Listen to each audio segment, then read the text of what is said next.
Hello students, how are you all? I hope you are all good. So students, in this video we will be discussing important current affairs for 20 and 21st of July. The session will be quite interesting and important students, so stay tuned with us till the end. In this video we will be talking about Prime Minister Narendra Modi's visit to Bihar and West Bengal. Then we will be talking about BIS that has mandated the hallmarking for 9 carat gold jewelry from July 2025 onwards. We will be discussing it and the reason we will be discussing it also. Then Ashwini Vaishnav and Maharashtra's Chief Minister has jointly inaugurated the first IICT campus at the NFDC complex in Mumbai, Maharashtra.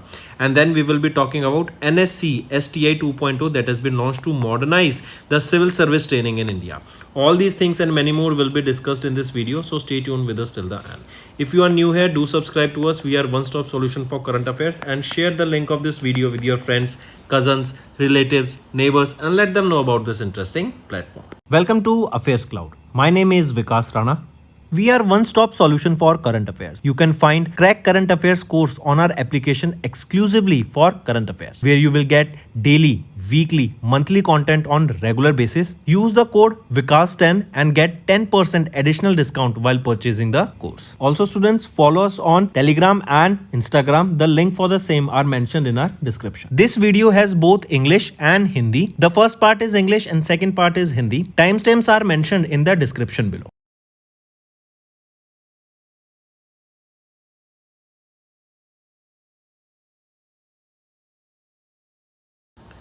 Let's start with national affairs students. Prime Minister Narendra Modi was on a visit to Bihar and West Bengal on 18th of July. He has inaugurated here various projects that include your rail projects related to road, rural development projects, then related to fisheries, then related to IT development projects, and various schemes as well as energy related projects has been launched or inaugurated by him. If we talk about Bihar here, first thing remember, in Bihar he laid the foundation stone and inaugurated multiple projects worth 7,000 crore rupees in Motihari, Bihar. Correct. Then here he has also inaugurated the Software Technology Park of India, that is a facility at Darbhanga. Correct. Then apart from this Software Technology Park of India, he has also inaugurated various fisheries development projects that comes under Pradhan Mantri Matsya Sampada Yojana. So do these two things from Bihar. Then if we talk about from West Bengal, he inaugurated, this is for Bihar. For West Bengal, he inaugurated projects worth 5,400 crore rupees, and he has laid the foundation stone for Bharat Petroleum Corporation Limited city gas distribution projects worth 1,950 crore rupees. Then apart from this, he has also dedicated the retrofitting of the pollution control system and fuel gas desulfurization at the Durgapur Steel Thermal Power Station. So remember these 3-4 things from both Bihar and West Bengal. Correct. Here you can see this Software Technology Park of India at Darbhanga will be developed at a cost of 10 crore rupees to nurture the local entrepreneurs in the software development, innovation and startup. And he has also launched the state-of-the-art STPI Incubation Center worth 53 crore rupees in Patna, Bihar to promote IT, information technology enabled services. Correct.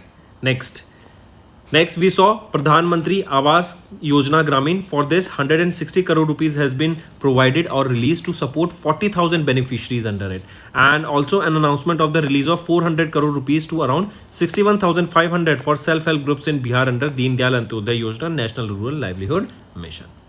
Then next is your BIS mandated the hallmarking for 9 carat gold jewelry from July 2025 onwards. See, 24 carat, then 22 carat, then 8 carat, 9 carat, 18 carat, 9 carat, right? Why this we are seeing is, we know that the gold price for 24 carat is now above, for 10 gram it is above 1 lakh rupees.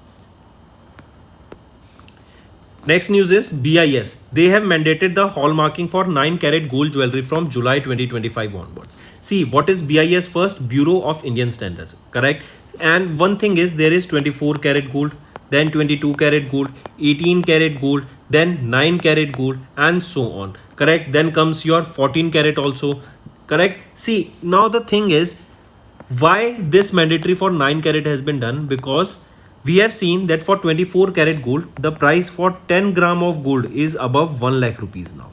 right? And it is very expensive and very costly for all the individuals who want to buy gold and give jewelries for the marriage purpose. It is one of the reason, right? So as now it has crossed 1 lakh rupees, it is getting expensive. Now the general public will be shifting from 24 carat to 22. Those who used to buy 22, they will be shifting to 18. Similarly, those who used to buy 18, they will be shifting to 14, and from 14 to 9 and so onwards, right? Because the price becomes cheaper and cheaper as you go down the carat, as and this carat is basically signifying the purity of the gold in that particular piece.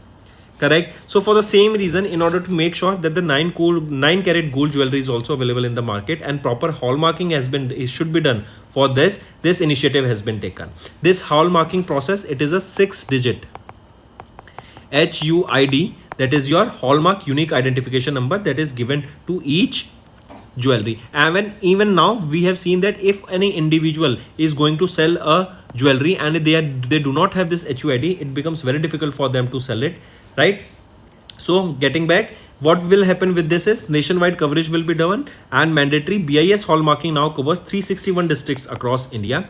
Compliance requirements, all the jewelers and assaying and hallmarking centers must adhere to these new guidelines. Also, over 40 crore gold jewelry items already bear HUID, enabling the verification through the BIS care application. You can go them and you can look at the digit and you can look at the particular HUID number and locate your jewelry also.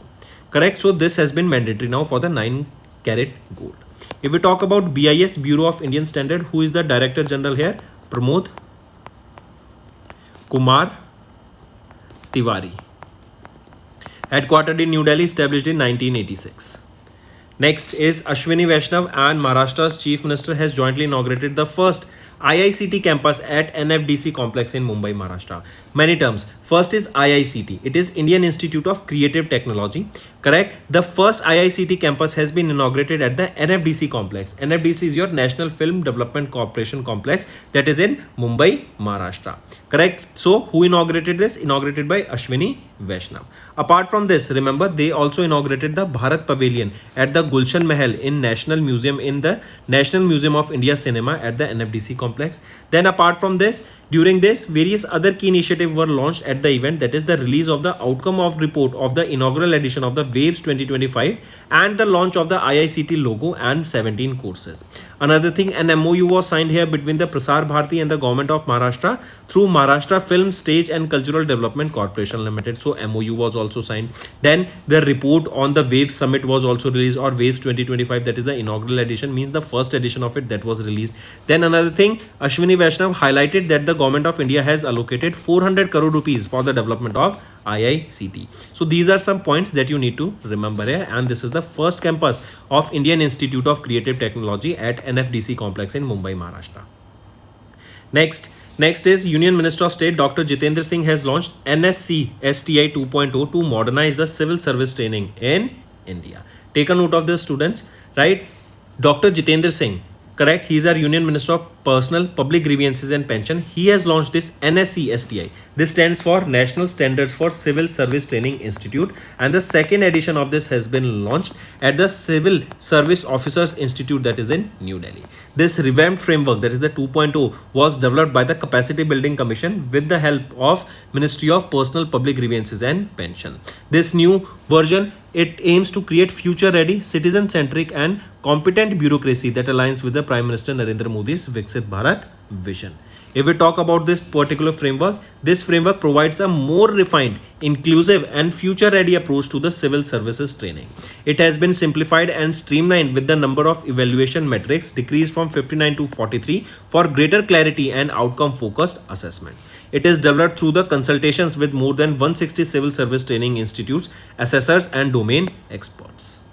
Correct? Take a note of it. Then next is NIEPID, that is your National Institute for Empowerment of Persons with Intellectual Disabilities, that are your Divyangan. So they have signed an MOU with Jai Vakil Foundation for Structured and Uniform Education for CWID, that is Children with Intellectual Disabilities, right? To help them with, or we can say with, inclusive education, to set up a proper courses for such students, to set up a curriculum for such students, and also to guide them in their future career counseling, skilling and also to provide them with various job opportunities. Correct? Take a note of this. Then apart from this, one more thing, remember, with the help of Disha Abhiyan only here, this curriculum will be established. And this Disha Abhiyan was certified by NIEPID in 2019. This will integrate uniform assessment checklist for IEP, research-based multi-sensory curriculum, a digital portal and a training ecosystem for educators. Right? And this MOU, it combines the NIPID's expertise in training and research with the JVF's field experience to develop uniform scalable curriculum specifically for the children with ID, that is your intellectual disabilities. Where is the headquarter of this NIEPID? It is in Secunderabad in Telangana. Right? And who is the director? B.V. Ram Kumar is the director here. Next is MSDE, that is your Ministry of Skill Development and Entrepreneurship. They have constituted a national steering committee for ITI upgradation scheme and establishes the 5 National Center of Excellence. What is ITI? Industrial Training Institute. See, India wants to become a manufacturing hub, right? And we are focusing more on manufacturing, setting various plants. So in order to run those plants, we need skilled individuals, right? So in order to provide the individuals with skills, with trainings, right? And the target here is that almost 2 million youths will be trained here in the next 5 years, where they will be trained in the industry ready skills, in the skills that are required in today's generation in order to operate those manufacturing hubs, right? So MSDE, they have constituted this national steering committee, and this national steering committee will be headed by whom? It will be headed by Rajit Punhani. Right, he is the secretary of MSDE, and he will oversee the implementation of the ITI upgradation scheme and the establishment of 5 National Center of Excellence for the skilling. And as I mentioned, this scheme will operate under hub and spoke model, and over 2 million, that is 20 lakh youths, will be trained in the coming 5 years. This NSC, this National Steering Committee, this will be responsible for issuing the scheme guidelines, providing overall policy direction, relocating the funds among various components, and also the total scheme outlay will be provided here. And the important another question becomes, who will be heading this National Steering Committee? Rajit Punhani. Next is Maharashtra state. It became the first state in India to grant agriculture status to livestock and poultry farming. I repeat, Maharashtra's cabinet headed by the Chief Minister Devendra Fadnavis has granted agriculture status to livestock farming that is aimed at supporting the small farmers that are engaged in dairy, poultry, goat and pig rearing in the rural areas of the state. With this recognition, Maharashtra became the first state in India to accord agriculture status to livestock and poultry farming. This decision, it is expected to benefit 76.41 lakh families that are engaged in the livestock farming. And the livestock farmers will now receive a maximum of 4% interest subsidy on the project loans taken through the Kisan Credit Card. Next, Ministry of Tribal Affairs, they collaborated with CIL, that is Coal India Limited, to enhance the quality education in Chhattisgarh. So Coal India Limited, they partnered with Ministry of Tribal Affairs, and they will be helping the tribal areas where they can provide better education. And Coal India Limited, they have also sanctioned 10 crore rupees through this, where they will be promoting digital education, where they will be setting up the computer labs, where they will be helping to enhance the health hygiene of the girl students. Also, they will be providing comprehensive mentorship for the students here. Right? Take a note of it. Then, as a part of strategic partnership here, CIL, they will also support 68 Eklavya model residential schools in Chhattisgarh under their corporate social responsibility initiative that will be benefiting more than 28,000 students, tribal students in Chhattisgarh.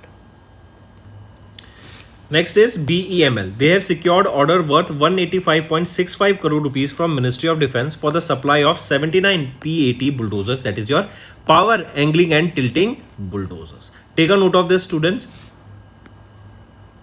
These PAT bulldozers, they are indigenously developed, they are made in India. These are customized for the toughest operational conditions. And the order here follows the BEML's success of their earlier contract involving of the 66 bulldozers, and now PAT bulldozers has been ordered by them. Take a note. Next is international affairs. Switzerland has completed the ratification of India EFTA agreement. Switzerland, they have completed the Trade and Economic Partnership Agreement, right? That is TEPA, not EFTA, TEPA. Right? EFTA is also there. EFTA is your Europe Free Trade Association, right? So Switzerland, they have completed the ratification of the trade economic partnership agreement, that is between India and EFTA, that is your Europe Free Trade Association, that includes the member countries such as Iceland, Liechtenstein, Norway and Switzerland. This agreement, it is expected that it will be coming into effect from October 2025.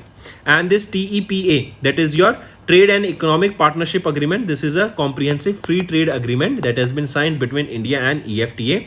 This was signed on 10th of March 2024, and this is in India's inaugural trade agreement with the European bloc, highlighting a strategic shift in their international trade history. Under this TEPA, here EFTA, that is Europe Free Trade Association, they will invest $100 billion in India over the next 15 years. Right? Here you can see that.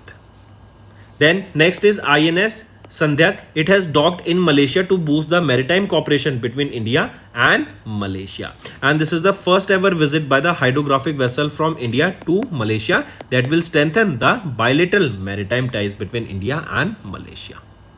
This hydrographic mission, this is basically a specialized task of gathering scientific data about the ocean by mapping and studying the ocean conditions. Next is banking and finance. The Wealth Company, they have received the SEBI's approval for mutual fund business. I repeat, the Wealth Company Asset Management Holdings Limited, subsidiary of Pentomet Group, they have received the approval from SEBI to launch their mutual fund business in India, and the company will now operate as the Wealth Company Mutual Fund, entering the India's mutual fund sector valued at 74.41 trillion rupees. Next is economy and finance. JFSL, that is Geo Financial Services Limited and Alliance, they have signed an agreement to form a 50-50% domestic reinsurance joint venture, right? And this joint venture will expand access to insurance, supporting the national goal of insurance for all by 2047. Apart from this MOU will foster institutional linkages, knowledge exchange and market access for more than 110 plus startups.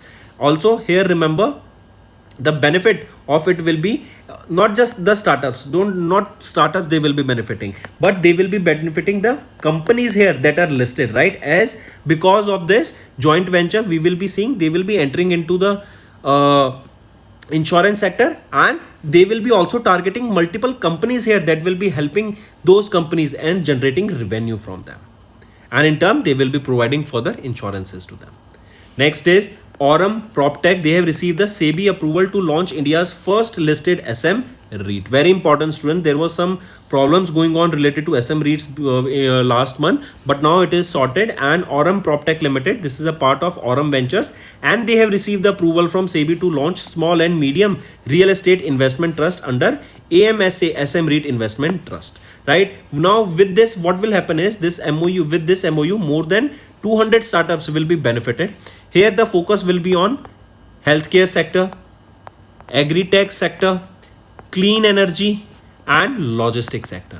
Apart from this, UAE and India Startup Series has offered the selected Indian startups also, so that they can fast track their UAE licensing, so that these startups that are working in India and they want to expand, they can also go to UAE, where the process of will be very streamlined in order to start their business there and expand their business there. Next is ICAR SBI. Their team has won the National Award for developing soil moisture indicator. Now, why this is important? Because if we see India's climate, sometimes the irrigation is a big problem, right? And the soil that will hold good moisture, or the soil that will hold moisture, will be considered a good soil, right? So in order to indicate that how much moisture is there in the particular soil, based on which the farmer can decide that how much irrigation should be done or not, right? Because excess of irrigation is also bad for the crops. So this indicator will be very beneficial. And for this innovation only, this ICAR SBI, ICAR is your Indian Council of Agriculture Research, and their arm SBI, that is Sugarcane Breeding Institute, they have won this national award. Take a note of this. Here you can see the 5-member scientist team: Dr. K. Hari, Dr. P. Puthuria Pratap, Dr. P. Murli, Dr. A. Ramesh Sundar and Dr. B. Singrav Velu, right? These are the 5-member scientist team that has developed this soil moisture indicator that uses the soil electrical conductivity to measure the moisture level. And this national award to them, that is your Rashtriya Krishi Vigyan Puruskar, that is National Agriculture Science Award, was presented to them during the 97th Foundation Day of ICAR in New Delhi. This soil moisture indicator, it is farmer friendly device that will measure the soil moisture in the real time using the electrical conductivity, and this device will be costing 2000 rupees per device. Next, and also with this device an application will be also coming, that is your Android compatible, and it is called digital soil moisture sensor. Next is Telangana's Bhadradri Kothagundam.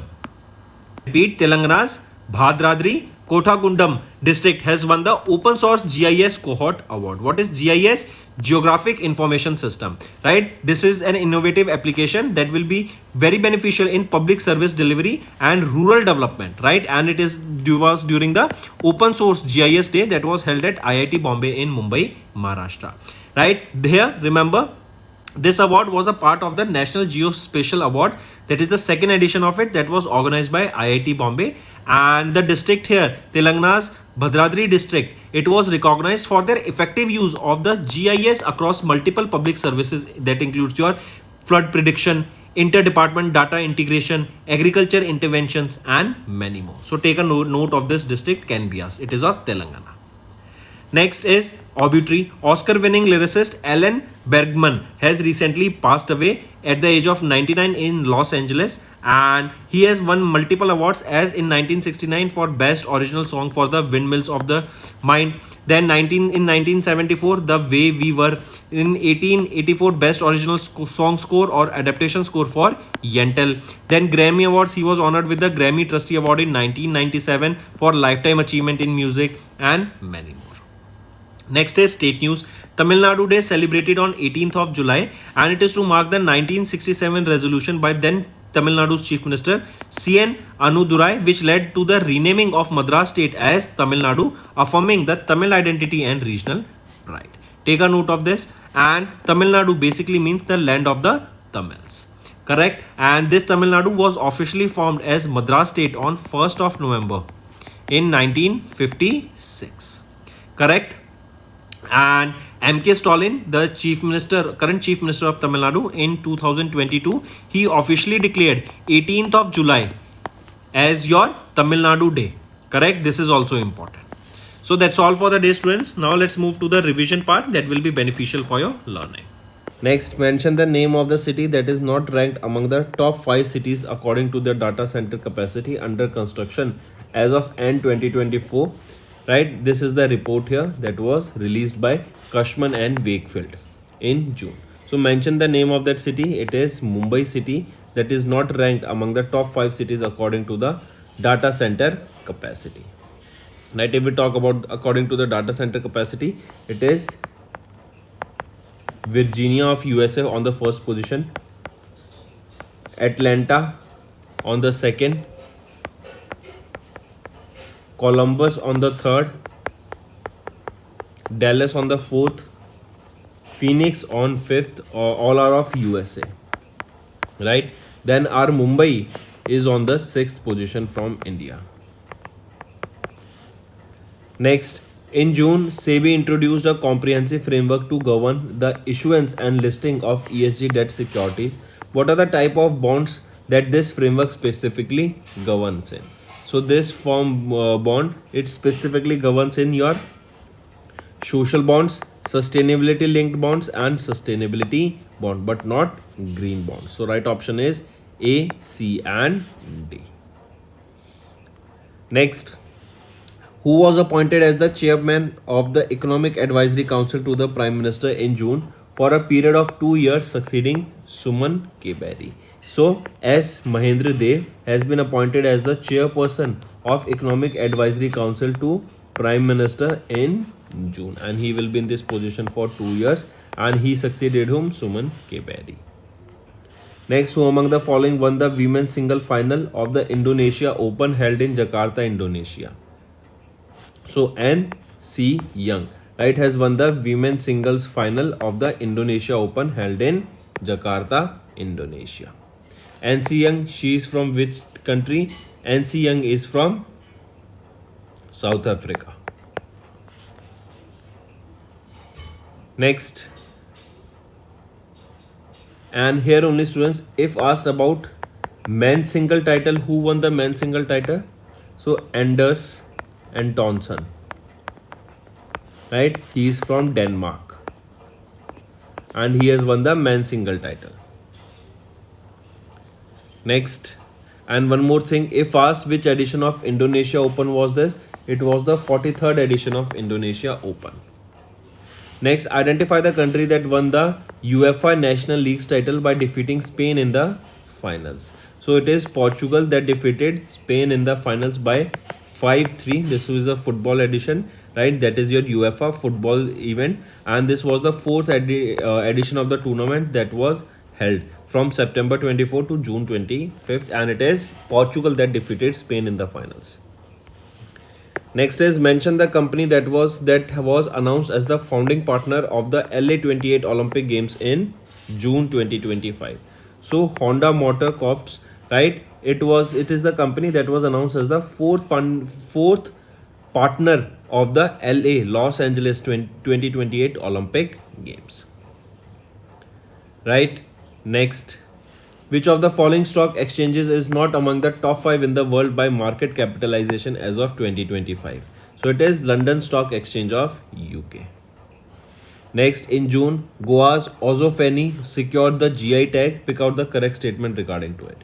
If we look at the option here, option A and B are right, C is wrong. C is saying that the GI registration is valid for 5 years from the date of registration and it is non-renewable. So remember, the registration of this GI tag is valid for the next 10 years from the date of registration and it can be renewed, right? That means it is not renewable. It can be renewed from time to time for a further period of 10 years.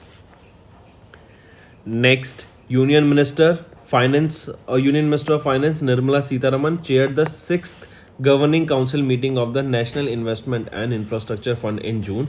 Which of the following NIIF's fund were reviewed during the meeting?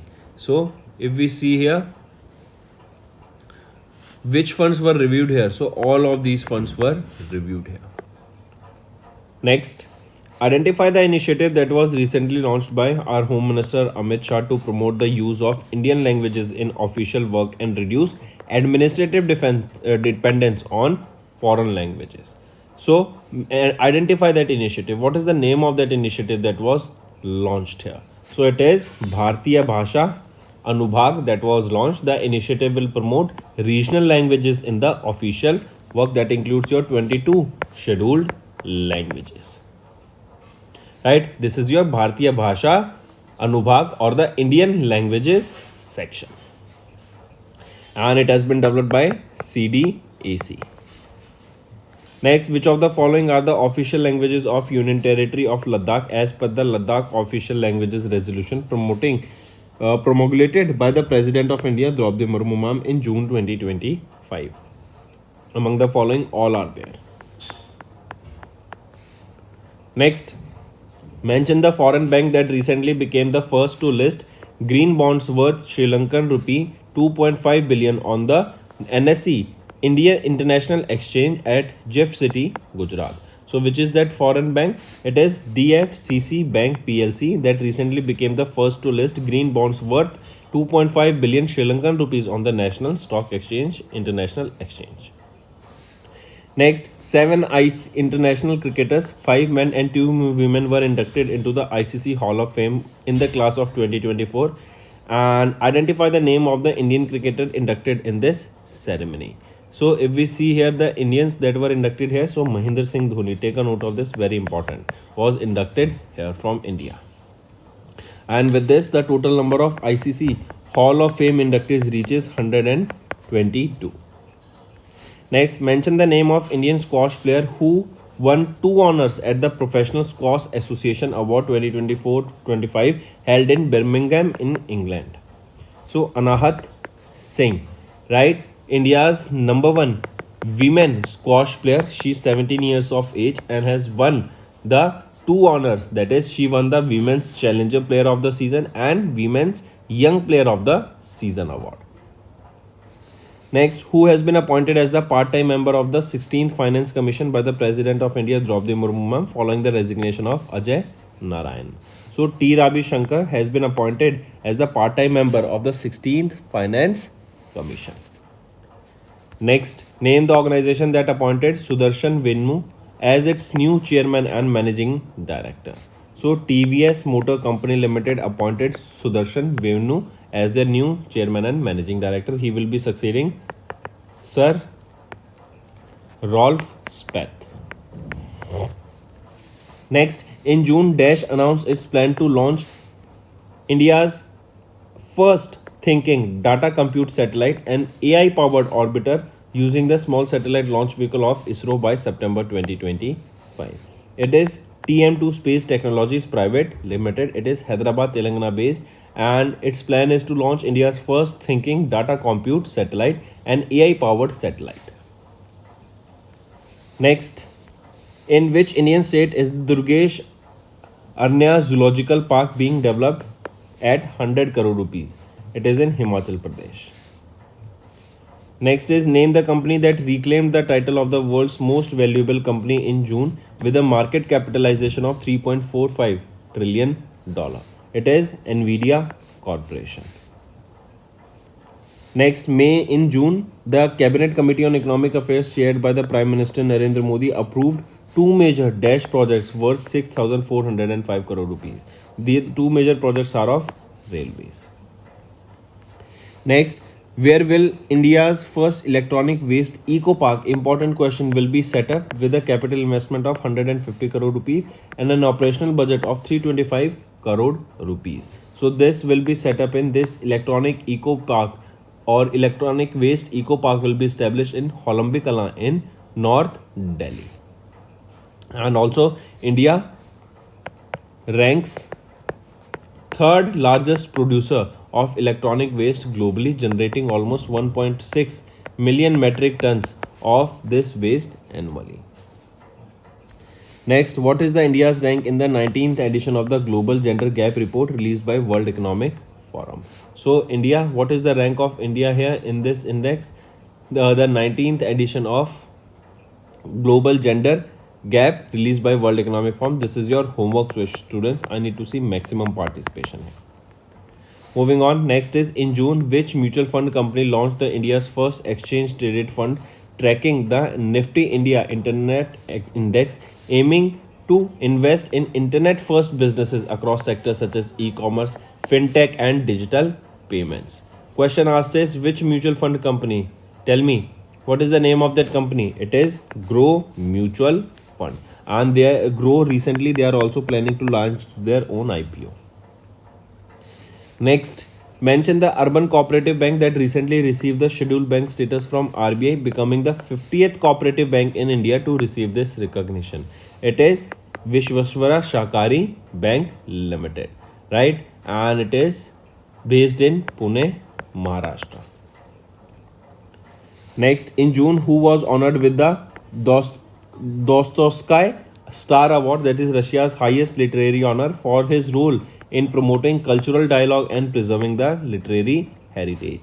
So, Javed Akhtar was honored with this Dostoevsky Star Award, that is Russia's highest literary honor. And Javed Akhtar, he became the first Indian to receive this award.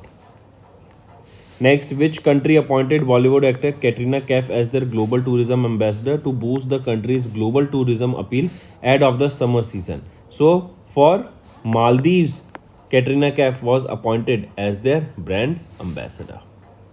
Next is name the international airport situated in Ahmedabad, Gujarat. So, Sardar Vallabhbhai Patel International Airport, right, that is situated in Ahmedabad, Gujarat, correct, is the international airport. Next, in June, India, serving as the Vice President, participated in the second session of the Council meeting of International Organization for Marine Aids to Navigation, an intergovernmental organization responsible for marine aids to navigation, that is IALA. What is this IALA? It is International Organization for Marine Aids to Navigation, and India actively participated in the second session here that was held in Nice, France. Next, who among the following was recently in June 2025 awarded the Commander of the Order of the British Empire for exceptional leadership in the retail and consumer sector? It is Lina Nair. Next, identify the person reappointed as the MD and CEO of CSB Bank Limited for a 3-year term starting from 15th of September. So, identify that person, Pralay Mondal. Next is our homework section, students. First question is, tell me first Amazon country that has been certified as malaria free by WHO.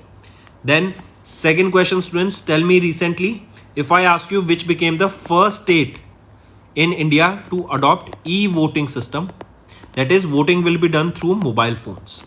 Then third question, which state has got their first nuclear power plant?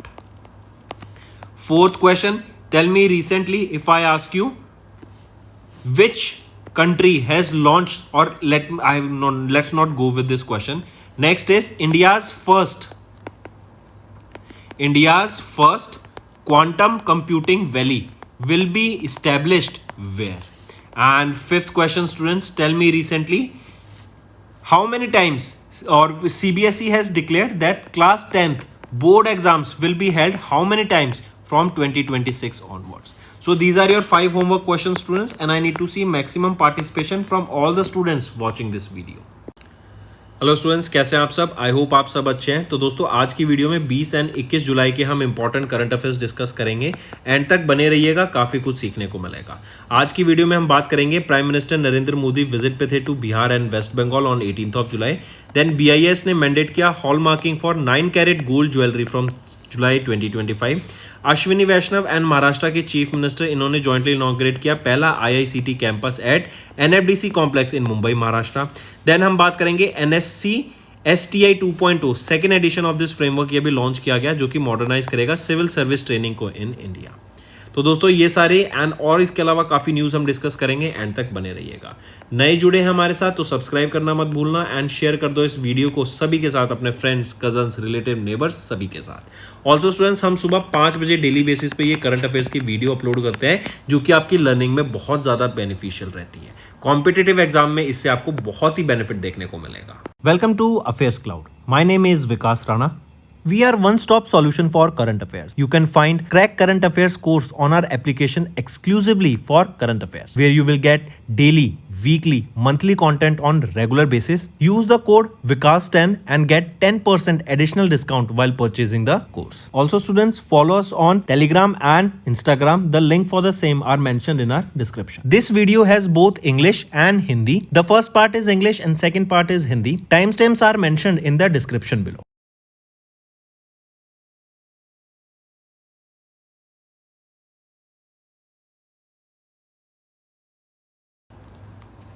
Start करते हैं students national affair से। Prime minister Narendra Modi अभी Bihar and west Bengal की visit पे थे 18 जुलाई को, right. अगर हम यहीं पे देखें, इन्होंने कई सारे प्रोजेक्ट्स यहाँ पे लॉन्च किए, जैसे रेल से रिलेटेड प्रोजेक्ट, रोड से रिलेटेड, क्लीन एनर्जी इंफ्रास्ट्रक्चर बनाने की बात की गई, IT सेक्टर के डेवलपमेंट काम की गई, राइट। एंड कई सारी फिशरीज डेवलप सेक्टर में भी यहाँ पे प्रोजेक्ट्स लॉन्च किए गए।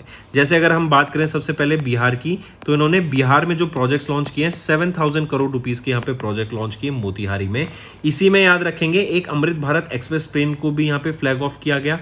देन इन्होंने इनॉग्रेट किया software technology park of India को दरभंगा में, as well as several fisheries department को भी लॉन्च किया अंडर प्रधानमंत्री मत्स्य संपदा योजना के अंडर। देन अगर मैं बात करूं वेस्ट बंगाल की, तो इन्होंने 5,400 करोड़ की प्रोजेक्ट्स यहाँ पे लॉन्च किए दुर्गापुर वेस्ट बंगाल में। एंड यहीं पे इन्होंने ले किया foundation stone for BPCL Bharat petroleum corporation limited city gas distribution project को, जो कि 1950 करोड़ की लागत से लॉन्च किया गया in Bankura and Purulia in district, ये जो 2 डिस्ट्रिक्ट है वेस्ट बंगाल की।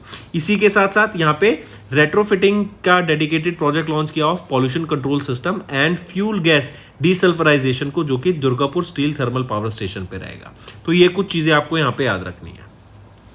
फिर आ जाते हैं, आप देख सकते हैं STPI जो कि है software technology park of India facility, Darbhanga में है, developed at a cost of 10 crore rupees to nurture the local entrepreneurs in software product development, innovation and startup. Next आ जाते हैं, फिर यहीं पे आप देखेंगे हाउसिंग एंड रूरल डेवलपमेंट के ऊपर बात की गई। 160 करोड़ रुपए यहाँ पे रिलीज किए गए 40,000 बेनिफिशियरीज को ऑफ प्रधानमंत्री आवास ग्रामीण योजना के अंडर बेनिफिट प्रोवाइड कराने के लिए। इसके बाद आ जाते हैं स्टूडेंट्स, काफी इंपॉर्टेंट है ये न्यूज, मार्क करेंगे। BIS के द्वारा भी हॉल मार्किंग की गई है। BIS है ब्यूरो ऑफ इंडियन स्टैंडर्ड, ये ministry of consumer affairs food and public distribution के अंडर ऑपरेट करती है। इनके द्वारा बोला गया कि जो 9 कैरेट गोल्ड है अब उसकी भी हॉल मार्किंग की जाएगी एंड उसको HUID नंबर दिया जाएगा, जो कि एक 6 डिजिट का अल्फा न्यूमेरिक नंबर होता है, राइट। अब देखो, सबसे पहले हम जानते हैं 24 कैरेट प्योरेस्ट गोल्ड होता है, फिर 22 कैरेट, 23 कैरेट भी आता है यहाँ पर, इसके बाद 18 कैरेट, फिर 14 कैरेट, अब 9 कैरेट। ये रीजन क्या किया गया है, पहले लोग ऊपर का गोल्ड, प्योर गोल्ड बाय करने की कोशिश करते हैं, राइट। एंड हम देख रहे हैं अभी जो 24 कैरेट गोल्ड है, इसके अगर हम 10 ग्राम की बात करें तो 1 लाख से ऊपर इसका प्राइस हो गया, तो काफी ज्यादा महंगा हो गया है। एंड अब हम देखते हैं शादियों में काफी ज्यादा गोल्ड बाय किया जाता है इंडियंस के द्वारा। तो अब लोग हम देखेंगे मार्केट में शिफ्ट, जो पहले प्योर गोल्ड की ज्वेलरी बाय करते थे, अब वो ज्वेलरी जो है वो नीचे शिफ्ट होती जाएगी। 22 वाला 23 या 24 वाला 22 या 23 कैरेट बाय करेगा, 23-22 वाला 18 कैरेट बाय करेंगे, 18 वाले 14 अब 9 पे शिफ्ट हो गए हैं। एंड इसीलिए कि 9 कैरेट की भी ज्वेलरी मार्केट में आ सके एंड लोगों को अफोर्डेबल प्राइस पे ज्वेलरी मिल सके, इसीलिए यहाँ पे HUID मार्किंग की बात की गई, हॉल मार्किंग की बात की गई। इससे क्या होता है, आपकी ज्वेलरी एक रजिस्टर हो जाती है। इवन आप इनकी एप्लीकेशन पे जाके, जो कि आपकी BIS की ही एप्लीकेशन है हॉल मार्किंग चेक करने के लिए, उस पर जाकर आप अपने हॉल मार्किंग का डिजिट डालो एंड आपकी ज्वेलरी भी वहां पे शोर होती हुई दिखेगी, करेक्ट। तो BIS के द्वारा मैंडेट कर दिया गया है कि जो 9 कैरेट की गोल्ड ज्वेलरी है वो अब जुलाई 2025 से उसकी भी हॉल मार्किंग की जाएगी। नेक्स्ट आ जाते हैं अश्विनी वैष्णव एंड महाराष्ट्र के चीफ मिनिस्टर, इनके द्वारा यहाँ पे इनॉग्रेट किया गया पहला IICT campus at NFDC complex Mumbai Maharashtra में। सबसे पहले IICT क्या है, Indian institute of creative technology, इनका कैंपस एस्टेब्लिश किया जा रहा है नेशनल फिल्म डेवलपमेंट कॉर्पोरेशन के कैंपस में इन मुंबई महाराष्ट्र। एंड इन्होंने इनॉग्रेट किया भारत पवेलियन को at Gulshan Mahal in national museum of Indian cinema, जो कि NFDC कॉम्प्लेक्स में ही देखने को मिलेगा। इसके अलावा याद रखेंगे वेव समिट की जो पहली एडिशन की रिपोर्ट है वो रिलीज की गई, क्योंकि इनॉग्रल एडिशन था वेव्स का, जो कि है world audio visual and entertainment summit, ये लॉन्च किया गया। देन यहीं पे IICT का लोगो एंड 17 कोर्सेज को लॉन्च किया गया, ये पहली चीज। फिर याद रखेंगे एक MOU यहाँ पे साइन किया गया है Prasar Bharati and government of Maharashtra के बीच में। देन थर्ड चीज याद रखेंगे, अश्विनी वैष्णव ने हाईलाइट किया कि गवर्नमेंट ऑफ इंडिया ने एलोकेट किए हैं 400 करोड़ रुपए for the development of this IICT। तो ये सारी चीजें यहां पर आपको याद रखनी है। नेक्स्ट पे आते हैं स्टूडेंट्स, नेक्स्ट है डॉक्टर जितेंद्र सिंह ने अभी लॉन्च किया NSC STI 2.0 को at the civil services officers institute in New Delhi, right. Doctor Jitendra Singh ये union ministry of personnel public grievances and pension के, एंड इनके द्वारा यहाँ पर लॉन्च किया गया NSC STI 2.0 फ्रेमवर्क। ये एक रिवैम्प्ड फ्रेमवर्क है जिसको डेवलप किया गया कैपेसिटी बिल्डिंग कमीशन के द्वारा। एंड ये जो नया लॉ इनिशिएटिव लॉन्च किया गया ना, ये future ready, citizen centric and better bureaucracy को प्रमोट करेगा, जो कि प्राइम मिनिस्टर नरेंद्र मोदी के विकसित भारत विजन के अंडर अलाइन करती है। ये फ्रेमवर्क मोर रिफाइंड होगा, इंक्लूसिव होगा, क्योंकि 2.0 वर्जन है, तो बेटर यहाँ पे फ्यूचर रेडी अप्रोचेस देखने को मिलेंगी कि जो सिविल सर्विस सर्वेंट्स होते हैं उनकी ट्रेनिंग और बेटर हो सके।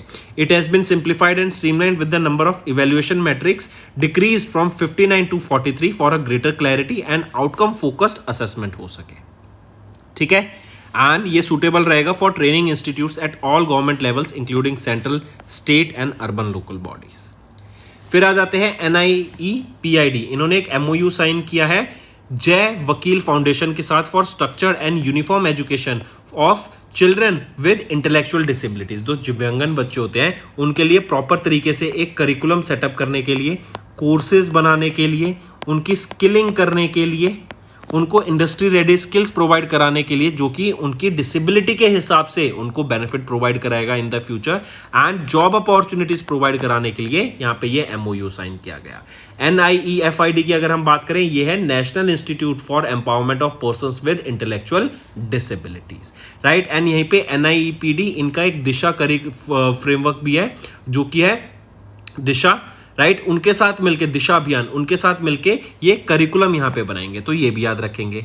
इसके अलावा जैसे देख सकते हैं दिशा अभियान, जो कि NIEPD के द्वारा, NIEPID के द्वारा 2019 में सर्टिफाई किया गया था, इनके द्वारा यहाँ पे करिकुलम बनाने की बात की गई। एंड इस पार्टनरशिप के अंदर हम देखेंगे एक प्रॉपर यूनिफॉर्म स्केलेबल करिकुलम को टेलर किया जाएगा चिल्ड्रन विद इंटेलेक्चुअल डिसेबिलिटीज, उनकी नीड के हिसाब से, उनकी जो डिसेबिलिटी है उनके हिसाब से यहाँ पर ये करिकुलम बनाया जाएगा, जिससे स्कूलों में भी, राइट, टीचर्स यहाँ पे उनको ट्रेन किया जाएगा ताकि ऐसे बच्चों को छोड़ा ना जा सके। एंड जो सस्टेनेबल डेवलपमेंट गोल 4 है हमारा, जो कि है क्वालिटी एजुकेशन को प्रमोट करना, एंड सस्टेनेबल डेवलपमेंट गोल 10 जो कहता है हमें इनइक्वालिटी को रिड्यूस करना है, इन दोनों को भी ये साथ में लेके आगे चलेगा। चलिए नेक्स्ट पे आते हैं। MSDE, ministry of skill development and entrepreneurship, इन्होंने कॉन्स्टिट्यूट की एक नेशनल स्टीयरिंग कमेटी को for ITI upgradation scheme and establishment of 5 national centre of excellence, right. तो ministry of skill development and entrepreneurship, इन्होंने ये नेशनल स्टीयरिंग कमेटी अभी launch की है, जो कि रजीत पुनहानी के द्वारा ओवरसी की जाएगी। एंड यहाँ पे जो ITI, इंडस्ट्रियल ट्रेनिंग इंस्टीट्यूशन के जो कोर्सेज हैं, अपग्रेडेशन स्कीम्स हैं, उनके ऊपर बात की जाएगी। And 5 national centre of excellence को भी यहाँ पे सेटअप किया जाएगा स्किलिंग के लिए। इसका टारगेट है यहाँ पर कि 2 मिलियन, जो कि हमारे आ जाते हैं 20 लाख यूथ को ट्रेन किया जाएगा आने वाले 5 सालों में। देखो इंडिया में हम फोकस कर रहे हैं कि हमें मैन्युफैक्चरिंग बढ़ानी है। मैन्युफैक्चरिंग के लिए हम इंफ्रास्ट्रक्चर बना देते हैं, प्लांट सेटअप कर दिए, लेकिन इन प्लांट्स को रन करने के लिए हमें इंडिविजुअल्स की जरूरत पड़ेगी, जो कि हमें स्किल्ड होने चाहिए। एंड उन तक इंडस्ट्री रेडी स्किल्स पहुंचाने के लिए ये स्किलिंग बहुत जरूरी है, ये इनिशिएटिव्स बहुत ज्यादा जरूरी हैं। तो ITI को अपग्रेड करने के लिए, बेटर स्कीम्स लाने के लिए, एंड 5 सेंटर ऑफ एक्सीलेंस बनाने के लिए यहां पर ये नेशनल स्टीयरिंग कमेटी स्टैब्लिश की गई है ministry of skill development and entrepreneurship के द्वारा, जो कि हेड की जाएगी रजीत पुनहानी जी के द्वारा। फिर आ जाते हैं महाराष्ट्र, पहली स्टेट बन गई इंडिया में जिनको ग्रांट किया गया agriculture status to livestock and poultry farming, जिसका एम रहेगा कि जो स्मॉल फार्मर्स हैं, जो कि dairy, poultry, goat and pig farming में इंडल्ज हैं, उनको यहाँ पे बेनिफिट प्रोवाइड कराया जा सके। इसके अंडर आप देखेंगे महाराष्ट्र पहली स्टेट बन गई है जिन्होंने इन इंडिया, जिनको सम्मानित किया गया एग्रीकल्चर स्टेटस से to livestock and poultry farming. यहाँ पे 76.41 लाख फैमिलीज को बेनिफिट मिलेगा, जो कि लाइव स्टॉक फार्मिंग के अंदर आते हैं। एंड इससे 7,700 करोड़ की इनकम में हमें इजाफा देखने को मिलेगा इन सभी फार्मर्स की। एंड यहाँ पे जो लाइव स्टॉक फार्मर्स हैं, अब मैक्सिमम ऑफ 4% तक का वो इंटरेस्ट सब्सिडी क्लेम कर सकते हैं अंडर द लोन जो कि मिले हुए हैं उनको किसान क्रेडिट कार्ड के through. Next, ministry of tribal affairs, इन्होंने कोलैबोरेट किया कोल इंडिया लिमिटेड के साथ, ताकि जो क्वालिटी एजुकेशन है छत्तीसगढ़ में ट्राइबल स्टूडेंट्स की, उनके ऊपर काम किया जा सके। इनके कॉर्पोरेट सोशल रिस्पॉन्सिबिलिटी प्रोजेक्ट के अंडर ही, राइट, इस स्कीम के अंडर ही 68 एकलव्य मॉडल रेजिडेंशियल स्कूल्स को भी यहाँ पे इक्विप किया जाएगा विद बेटर फैसिलिटीज, एंड वहाँ पे स्ट्रेटेजिक पार्टनर की जाएगी ताकि 28,000 ट्राइबल बच्चे जो इन एकलव्य मॉडल रेजिडेंशियल स्कूल में पढ़ते हैं उनको बेनिफिट पहुंच सके। इसी के अलावा कोल इंडिया लिमिटेड यहाँ पे 10 करोड़ रुपए सैंक्शन किए हैं इन्होंने, ताकि डिजिटल एजुकेशन के ऊपर काम किया जा सके, उसको प्रमोट किया जा सके, कंप्यूटर लैब्स को इस्टेब्लिश किया जा सके, वीमेन के, गर्ल्स के हेल्थ हाइजीन के ऊपर काम किया जा सके, सैनिटरी नैपकिन प्रोवाइड की जा सके, and 1200 sanitary napkin vending machine को इस्टेब्लिश करने की बात की गई। देन यहीं पर आपके जो एंटरप्रेन्योरियल कैंप्स हैं वो स्टैब्लिश किए जाएंगे ताकि बच्चों को बूस्ट मिल सके in the field of entrepreneurship, and comprehensive mentorship भी उनको प्रोवाइड कराई जाएगी with the help of this. तो मिनिस्ट्री ऑफ ट्राइबल अफेयर्स, इन्होंने कोल इंडिया लिमिटेड के साथ यहाँ पे पार्टनर किया। नेक्स्ट आ जाते हैं BEML, भारत अर्थ मूवर्स लिमिटेड। ये एक schedule a public sector enterprise है जो कि मिनिस्ट्री ऑफ डिफेंस के अंडर काम करती है। इन्होंने 185.65 करोड़ रुपीज सिक्योर करे from the ministry of defence for the supply of 79 units of its flagship power angling and tilting bulldozer, PAT bulldozers के लिए। इससे पहले 66 बुलडोजर ये ऑलरेडी डिलीवर कर चुके हैं, एंड इनका काम देखते हुए यहाँ पे BEML के द्वारा इनको पैड बुलडोजर्स का यहाँ पे ऑर्डर दिया गया। ये जो पैड बुलडोजर्स हैं ये काफी हाई क्वालिटी के बुलडोजर्स होते हैं, राइट, इंडिजीनियसली डेवलप्ड है, मतलब इंडिया में इनको बनाया गया है। एंड ये जो बुलडोजर्स हैं ये टफेस्ट ऑपरेशनल कंडीशंस में ऑपरेट कर सकते हैं। नेक्स्ट इंटरनेशनल अफेयर्स पर आ जाते हैं। स्विट्जरलैंड ने कंप्लीट किया ratification of India ETFA agreement को। ईटीएफए क्या है? Europe free trade association. तो India and Europe free trade association के बीच में ये टीईपीए साइन किया गया है। यह है trade and economic partnership agreement. इसके अंडर अगर हम देखें ईएफटीए के अंडर कंट्रीज आती है जैसे आइसलैंड, लिechtenstein, नॉर्वे एंड स्विट्जरलैंड। इससे क्या होगा? कंट्रीज के बीच में जो ट्रेड है वो बढ़ता हुआ दिखेगा एंड अक्टूबर 2025 से यहां पे बताया जा रहा है कि ये लागू होता हुआ दिखेगा। एंड इससे India and 4 EFTA member states के बीच में जो ट्रेड बैरियर्स हैं वो खत्म होते हुए दिखेंगे एंड जो इन्वेस्टमेंट का फ्लो है वो बढ़ता हुआ हमें यहां पे दिखेगा। और एक और चीज, ईएफटीए ने बोला कि हम आने वाले 15 सालों में इंडिया में $100 बिलियन की इन्वेस्टमेंट करेंगे 15 सालों में। ठीक है, चलिए नेक्स्ट पे आते हैं स्टूडेंट्स। नेक्स्ट है आईएनएस संध्याक। इन्होंने डॉक किया अभी मलेशिया में to boost the maritime corporation and ये पहला एवर विजिट है किसी हाइड्रोग्राफिक वेसल का फ्रॉम इंडिया जो कि मलेशिया में जाके ये डॉक करके आए हैं। Right, take a note of it. Next आ जाते हैं फिर बैंकिंग एंड फाइनेंस पे। द वेल्थ कंपनी इन्होंने रिसीव किया सेबी का approval for mutual fund business. अब देखो म्यूचुअल फंड बिजनेस कर रहे हैं तो इनको अप्रूवल चाहिए सेबी का, ऑब्वियस सी बात है। राइट, एंड ये जो wealth asset company asset management holding limited है ये सब्सिडरी है पेंटोमैथ ग्रुप की and the company will now operate as the wealth company mutual fund. ये एंटर करेंगे इंडिया के म्यूचुअल फंड सेक्टर में valued at 74.41 trillion rupees and ये youngest asset management company बन गई है इंडिया के म्यूचुअल फंड इंडस्ट्री में। एज ऑफ नाउ 2025 जुलाई के हिसाब से देखें तो 50 asset management companies actively operate कर रही है in India's mutual fund industry. फिर आ जाते हैं इकोनॉमी एंड बिजनेस पे। जेएफएसएल जियो फाइनेंशियल सर्विस लिमिटेड जो कि सब्सिडरी है रिलायंस इंडस्ट्रीज लिमिटेड की एंड अलायंस ग्रुप, इनके द्वारा मिलकर एक अग्रीमेंट जॉइंट वेंचर साइन किया गया री इंश्योरेंस जॉइंट वेंचर। 50-50% का ये जॉइंट वेंचर रहेगा डोमेस्टिक री इंश्योरेंस सेक्टर में। इससे क्या होगा? हमारे जो हाई ग्रोइंग इंश्योरेंस सेक्टर है उसमें ये पेनिट्रेट करेंगे एंड जो कंपनीज हैं उनको यहाँ पे बेनिफिट देखने को मिलेगा एज यहाँ पे री इंश्योरेंस का ये काम करेंगे। एंड इंडिया का जो टारगेट है इंश्योरेंस फॉर ऑल बाय 2047 उसमें ये उस टारगेट को अचीव करने के लिए काम करेंगे। नेक्स्ट आ जाते हैं औरम प्रॉपटेक। इनको सेबी का अप्रूवल रिसीव हुआ ताकि इंडिया का पहला लिस्टेड एसएम रीट को लॉन्च किया जा सके, रियल एस्टेट इन्वेस्टमेंट ट्रस्ट। देखो पहले एसएम रीट्स के ऊपर कुछ प्रॉब्लम्स आ गई थी लेकिन अब ये सॉर्ट होती हुई दिख रही हैं एंड ये इंडिया का पहला पब्लिकली लिस्टेड कंपनी बनने वाली है जो कि ऑपरेट करेंगे ऐसे एसएम रीट प्लेटफॉर्म। यहां पर हम देखेंगे ये टारगेट करेंगे जो आपकी इसके अंदर हम देखेंगे जो रिटेल इन्वेस्टर्स हैं वो फ्रैक्शनल ओनरशिप बाय कर सकते हैं। जैसे मान लो कोई प्रॉपर्टी है आप उसको पूरा बाय नहीं कर सकते तो उस प्रॉपर्टी के 1000 यूनिट्स आ गए मान लो, वो यूनिट्स के हिसाब से आप 1 यूनिट बाय कर सकते हैं, 100 यूनिट बाय कर सकते हैं, 1000 यूनिट बाय कर सकते हैं एंड उसके बेसिस पे जो आपका शेयर होगा उस बेसिस पे एज क्योंकि ये rental income rental yield generating properties होंगी तो इससे उनको भी बहुत बेनिफिट मिलेगा क्योंकि जो इन्वेस्टर्स होंगे उनको रेंट्स आना शुरू हो जाएगा फ्रॉम डे वन। उनको कोई हैसल में ध्यान नहीं देना है कि उनको किसको रेंट करना है, उसको मेंटेन करना है, वो सारा ये कंपनी रीड करेगी maintain. Right, and premium commercial property such as office spaces, retail outlets, right, इनमें ये इन्वेस्ट करेंगे, इनमें इनका पैसा इन्वेस्ट होता हुआ दिखेगा। नेक्स्ट आते हैं आईसीएआर एंड इनका आर्म एसबीआई। आईसीआर है Indian council of agriculture research and SBI है आपका शुगर केन ब्रीडिंग इंस्टीट्यूट। इनकी टीम ने अभी नेशनल अवार्ड जीता for developing soil moisture indicator. अब देखो सॉइल में मॉइस्चर की इंडिकेशन के लिए ये डिवाइस बनाया गया है। 2000 रुपए का ये डिवाइस रहेगा, इसके साथ एक एप्लीकेशन भी आएगी। उस एप्लीकेशन से आप देख सकते हैं कि डिवाइस के थ्रू जो डाटा जनरेट हुआ कि कितना मॉइस्चर है आपकी सॉइल में। ये इंपॉर्टेंट क्यों है? क्योंकि सॉइल में अगर मॉइस्चर कम होगा वो अच्छा नहीं होता प्लांट्स के लिए एंड अगर ज्यादा भी है तो फार्मर्स को इरिगेशन में कम पानी देना चाहिए। राइट, इससे वो मॉनिटर कर सकते हैं कि सॉइल की हेल्थ कैसी है। एंड इंडिया में इरिगेशन भी कई जगह प्रॉब्लम हो जाती है, पानी नहीं मिलता है, तो इसको ध्यान में रखते हुए ये एक इनिशिएटिव लिया एंड ये डेवलप किया गया।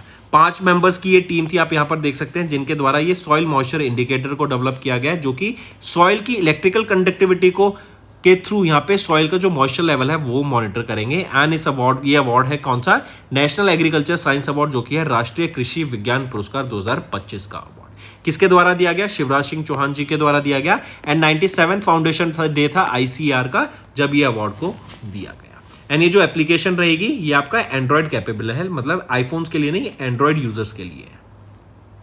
मूविंग ऑन, तेलंगाना की एक डिस्ट्रिक्ट है भद्राद्री कोठागुड्डम ये डिस्ट्रिक्ट, इनको अभी open source GIS cohort award से सम्मानित किया गया कि इन्होंने जो जीआईएस होता है जियोग्राफिक इंफॉर्मेशन सिस्टम, राइट, इसको यूज किया पब्लिक सर्विस डिलीवरी के लिए एंड रूरल डेवलपमेंट के लिए, एंड इनका बेहतरीन इन्होंने यूज किया है। इससे ये बेटर डाटा निकाल पाए हैं, फ्लड प्रेडिक्शन कर पाए हैं, एंड जो डाटा फार्मर्स के लिए जरूरी होता है वो वहां तक पहुंचा पाए हैं, एग्रीकल्चर इंटरवेंशन इन्होंने किया है, एंड इसीलिए इस पर्टिकुलर डिस्ट्रिक्ट को यहां पे सम्मानित किया गया open source GIS cohort award से। नेक्स्ट आ जाते हैं ऑबिटरी के ऊपर। Oscar winning lyricist Elon Burgman, इनका निधन हो गया 99 की एज में लॉस एंजलिस कैलिफोर्निया यूएसए में। न्यूयॉर्क में 1925 में इनका जन्म हुआ था। 1969 में इनको बेस्ट सॉन्ग से सम्मानित किया गया था for the windmills of your mind. Then 1974 में सम्मानित किया गया, 1984 में ग्रैमी अवार्ड से सम्मानित किया जा चुका है, एमी अवार्ड से इनको सम्मानित किया जा चुका है। नेक्स्ट आ जाते हैं स्टेट न्यूज के ऊपर। तमिलनाडु डे ने सेलिब्रेट किया 2025 में हमने 18 जुलाई को, एंड ये डे सेलिब्रेट किया जाता है टू मार्क द 1967 रेजोल्यूशन, जो कि तब के चीफ मिनिस्टर सीएन अनुदराय इनके द्वारा लिया गया था कि मद्रास स्टेट को रीनेम करके तमिलनाडु किया जा सके। तमिलनाडु का मतलब होता है लैंड ऑफ तमिल्स। एंड फिर तमिलनाडु के करंट चीफ मिनिस्टर एम के स्टालिन ने डिसाइड किया 2022 में कि हम 18 जुलाई को हर साल ऑब्जर्व करेंगे तमिलनाडु डे, राइट। तो 18 जुलाई को इस बार हमने ऑब्जर्व किया तमिलनाडु डे। तो दोस्तों ये थे हमारे आज के इंपॉर्टेंट करंट अफेयर्स, एंड तक बने रहिएगा, काफी कुछ सीखने को मिलेगा। अभी हम आ जाते हैं आपके रिवीजन पार्ट पर, एंड देन हम प्रोसीड करेंगे होमवर्क सेक्शन पर। Next, identify the Indian cricketer जिन्होंने अनाउंस की retirement from all the formats of professional cricket June 2025 में। तो ये है Piyush Chawla. Next, former president of Zambia, इनका रिसेंटली निधन हो गया 68 की एज में। ये कौन है? ये है एडगर चाग्वा लुंगू। 2015 से 2021 तक ये प्रेसिडेंट थे आपके जाम्बिया के।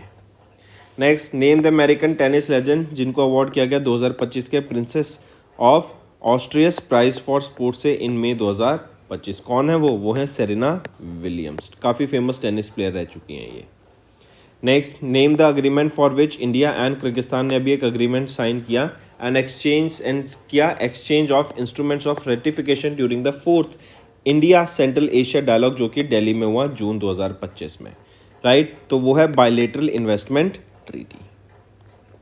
नेक्स्ट है mention the organization with which AU small finance bank, इन्होंने कोलैबोरेट किया to undertake a comprehensive climate risk advisory program that aligns with international best practices and changing regulatory expectations, right. तो mention that organization with which AU small finance bank collaborated, वो है international finance corporation. ये world bank group का ही part है। Next आ जाते हैं united nation world ocean day. ये 8 जून को ऑब्जर्व किया जाता है ताकि जो अवेयरनेस है ओशंस को क्लीन रखने के लिए, कंजर्व करने के लिए, सस्टेनेबली यूज करने के लिए, उसके बारे में अवेयरनेस क्रिएट किया जा सके। पूछा जा रहा है इस बार की थीम क्या रहेगी वर्ल्ड ओशंस डे की। तो थीम क्या है? वंडर्स सस्टेनिंग व्हाट सस्टेन्स अस।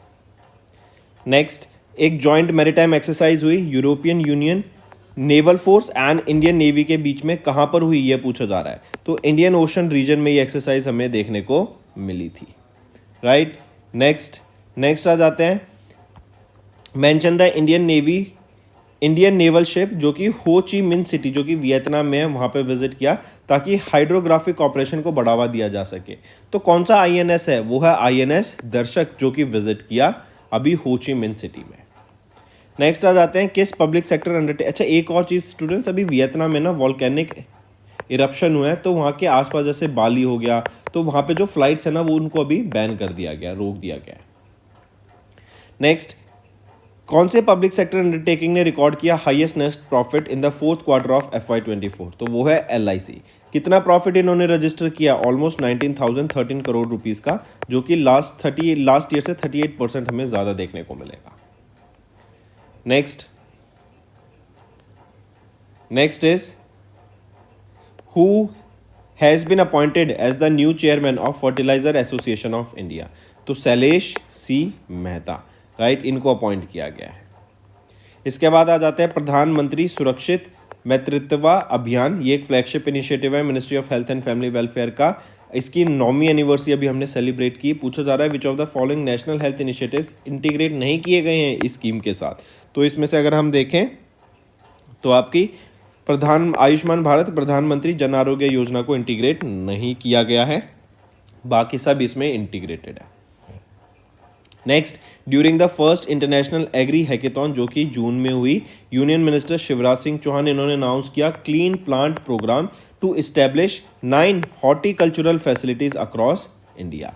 ये होगा क्या इससे, बेसिकली यहाँ पे आपकी एग्री हैकेथॉन से एक तो प्रॉब्लम स्टेटमेंट दी जाएंगी, बेटर यूजफुल मीनिंगफुल कंपनियां यहाँ पे सामने आएंगी, प्रॉब्लम स्टेटमेंट सामने आएंगी एंड उनका प्रॉब्लम स्टेटमेंट का सॉल्यूशन हमें देखने को मिलेगा। एंड ये जो क्लीन प्लांट प्रोग्राम है ये बेसिकली आपके एक्सपर्ट टेक्निकल असिस्टेंस मिलेगी यहाँ पे इजराइल एंड नीदरलैंड से, एंड यहाँ पे आपका बेसिकली फुल सपोर्ट प्रोवाइड किया जाएगा फाइनेंशियली भी, एंड आपका मेंटरिंग टाइप भी कि आप कैसे किन प्रोसेसेस को अपना सकते हैं ताकि हॉर्टिकल्चर आपकी फैसिलिटीज और बेटर होती हुई दिखें।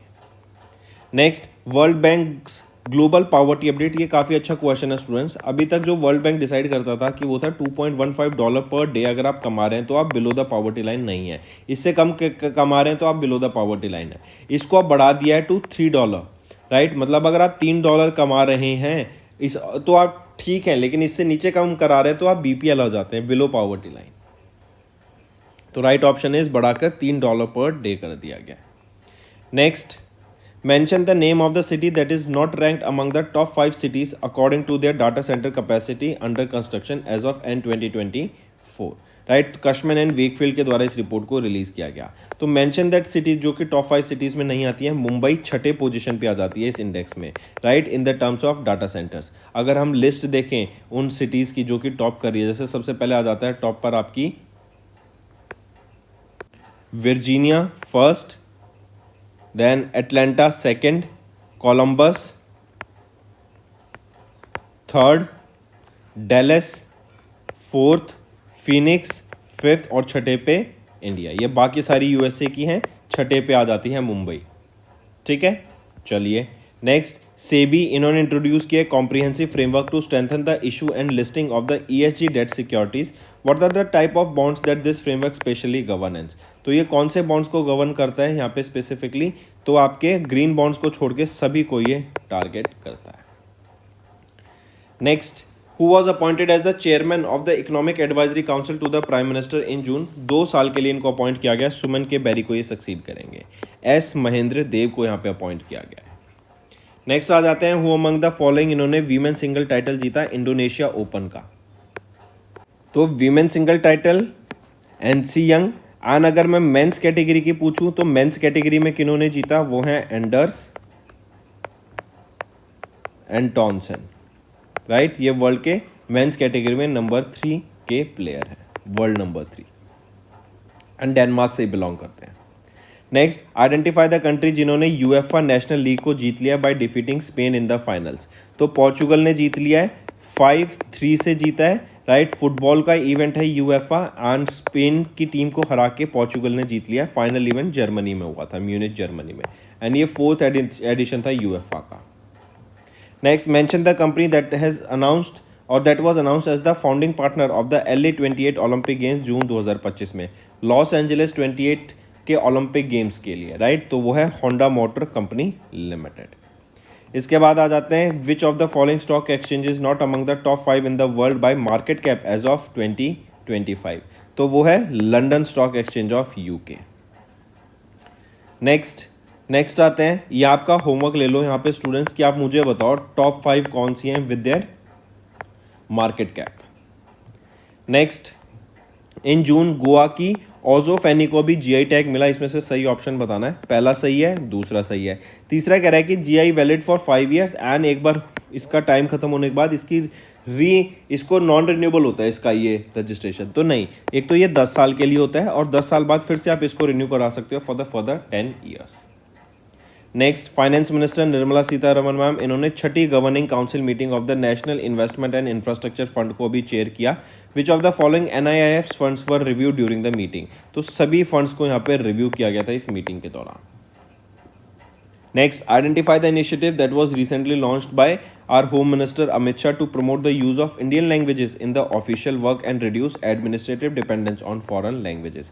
तो 22 शेड्यूल लैंग्वेजेस को प्रमोट करने के लिए जो रीजनल लैंग्वेजेस हैं, लोकल लैंग्वेजेस हैं, उनको प्रमोट करने के लिए डे टू डे कामों में, एडमिनिस्ट्रेटिव वर्क में ये पार्टनर किया गया. राइट, पूछा जा रहा है आइडेंटिफाई द इनिशिएटिव, उस इनिशिएटिव का नाम बताओ. तो वो है भारतीय भाषा अनुभाग. राइट, इसको CDSC centre for development of advance computing के द्वारा राइट इसको डेवलप किया गया है. CDAC के द्वारा इसको बनाया गया है ताकि लैंग्वेज एक बैरियर ना रह सके. एंड लैंग्वेज कम्युनिकेशन का बैरियर नहीं होगा तो अंडरस्टैंडिंग बेटर होगी एंड डिसीजन मेकिंग और फ्रूटफुल होती हुई हमें दिखेगी. फिर आ जाते हैं which of the following are the official languages of union territory of Ladakh. तो यहाँ पे सभी ये पांचों आपकी लैंग्वेज है official language of Ladakh. Next, mention the foreign bank जिन्होंने वो पहला बैंक बन गया to list green bonds worth 2.5 billion Sri Lankan rupees on the NSE international exchange at GIFT city Gandhinagar Gujarat. तो DFCC बैंक PLC ये वो पहला बैंक बन गया जिन्होंने ये ग्रीन बॉन्ड्स को लिस्ट किया of 2.5 billion Sri Lankan rupee. Next, 7 international cricketer जिसमें से 5 मैन एंड 2 वीमेन थे inducted into the ICC hall of fame class for 2024. अब 122 total hall of fame awardee हो गए हैं इस लिस्ट में. इंडियन से कौन थे? Mahendra Singh Dhoni. Take a note of it. Then आ जाते हैं mention the name of Indian squash player जिन्होंने 2 ऑनर्स जीते. कौन है वो है अनाहत सिंह, 17 साल की हैं. इनके द्वारा 2 ऑनर्स यहाँ पे जीते गए या फिर 2 चीज़ों से सम्मानित किया गया इनको. एक है women's challenger player of the season and दूसरा है women's young player of the season. ये स्क्वॉश प्लेयर है. Right. Next, who has been appointed as a part-time member of the 16th Finance Commission by the President of India Draupadi Murmu following the resignation of Ajay Narayan. तो किनको appoint किया गया? T. Ravi Shankar. Next, mention the organization जिन्होंने appoint किया सुदर्शन वेनु को as the chairman and managing director. तो TVS motor company limited इनको यहाँ पे इन्होंने अपॉइंट किया सुदर्शन वेनु को as their new chairman and managing director June के महीने में. सर रॉल्फ स्पेथ राइट इनको सक्सीड करेंगे ये. Next, dash announce their plan to launch India का पहला thinking data compute satellite and जो कि एक AI पावर्ड सैटेलाइट रहेगी. स्मॉल सैटेलाइट लॉन्च व्हीकल से इसको लॉन्च किया जाएगा of ISRO.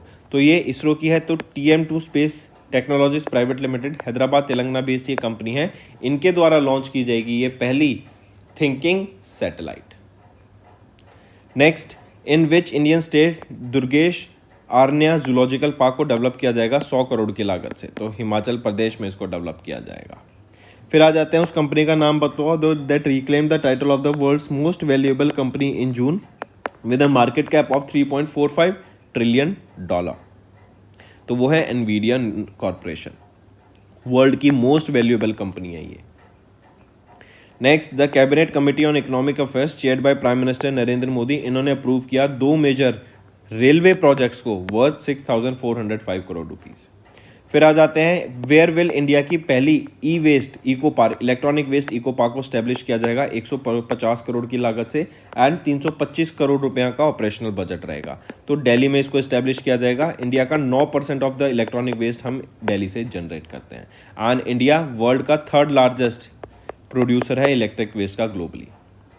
Next, what is the rank India's rank in the 19th edition of Global Gender Gap Report released by World Economic Forum. 131वें position पे आ जाता है India right globally and Iceland ने यहाँ पे सिक्योर किया top position.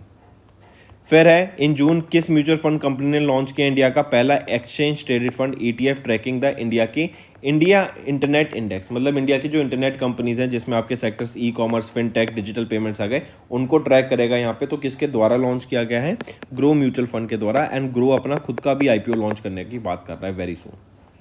Next, mention the urban cooperative bank जिन्होंने रिसीव किया schedule bank status from RBI and ये 50वां कोऑपरेटिव बैंक बन गया इंडिया में to receive this recognition.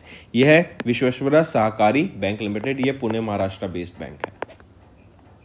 Next, किनको ऑनर किया गया? दोस्तोस्काय स्टार अवार्ड से जो कि रशिया का हाईएस्ट लिटरेरी ऑनर है एंड ये इनके रोल जो है cultural dialogue and literacy heritage को प्रिजर्व करने के लिए जो इन्होंने अपना योगदान दिया उसको प्रमोट करने के लिए डे ऑब्जर्व ये उनको सम्मानित किया गया। तो जावेद अख्तर बने, ये इंडिया के लिरिस्ट एंड पोएट हैं, स्टोरी राइटर हैं, एंड ये पहले इंडियन बने जिनको यहाँ पे इस अवार्ड से सम्मानित किया गया रशिया के highest literary honour Dostoevsky star award से।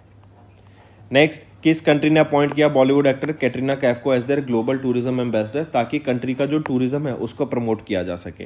तो मालदीव्स की यहाँ पे एम्बेसडर बनी है, global tourism ambassador Katrina Kaif. Next, international airport situated Ahmedabad Gujarat में, कौन सा है वो इंटरनेशनल एयरपोर्ट? वो है, क्या नाम रहेगा उस एयरपोर्ट का? एयरपोर्ट है वो आपका सरदार वल्लभ भाई Patel international airport. Next, in June, India, serving as the Vice President, participated in the second session of the Council of Meeting of Dash, जो कि एक इंटरनेशनल गवर्नमेंटल ऑर्गेनाइजेशन है responsible for marine aids to navigation. तो वो है international organisation for marine aids to navigation IALA का vice president के तौर पे इंडिया ने पार्टिसिपेट किया। Next, which among the following was recently in June awarded the commander of the order of the British empire for exceptional leadership in retail and consumer sector? तो वो है Leena Nair. Next, ये Chanel brand की CEO है। Next, identify the person reappointed as MD and CEO of CSB bank limited 3 साल के लिए starting from 15 सितंबर। तो आइडेंटिफाई दैट पर्सन, वो है Pralay Mondal. Next, Reliance Industries limited sold 3.64% stake, जिसमें 3.5 करोड़ आपके शेयर थे, किसको बेचा? To SBI mutual fund. क्या बेचा? ये शेयर्स किसके हैं? ये हैं एशियन पेंट्स के। किसने बेचा? रिलायंस इंडस्ट्रीज लिमिटेड ने बेचा, और 7,703 करोड़ रुपीस की लागत से बेचा। Next is our homework section students. First question is tell me first Amazon country that has been certified as malaria free by WHO. Then second question students, tell me recently, if I ask you which became the first state in India to adopt e-voting system, that is voting will be done through mobile phones. Then third question, which state has got their first nuclear power plant? Fourth question, tell me recently, if I ask you which country has launched, or let's not go with this question. Next is India's first quantum computing valley will be established where? And fifth question students, tell me recently, how many times, or CBSE has declared that class 10th board exams will be held how many times from 2026 onwards? So these are your 5 homework questions students, and I need to see maximum participation from all the students watching this video.